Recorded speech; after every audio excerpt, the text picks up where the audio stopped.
Батукаев иши боюнча сиз туура айттыңыз, уже тергөө эмеси аяктады. Бүгүнкү күндө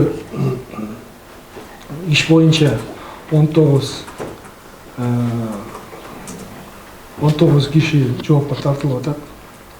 Анын ичинен акыркы сиз билген маалымат боюнча акыркы күндө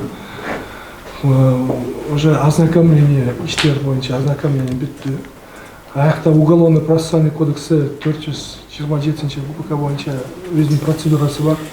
Ага аяктагандан кийин тиги жактоочусу менен өзү айыпкер ходатайство жасашы укугу бар. Алар ходатайство жазган бүгүн следственный службага. Бүгүн анын 3 күн мүнөтү бүтөт. Аларга жообун берип туруп, анан дагы алар биздин ходатайствого отклонить этип берсек, алар если макул болбосо, алар башкы прокуратурага дагы кайрылышы мүмкүн.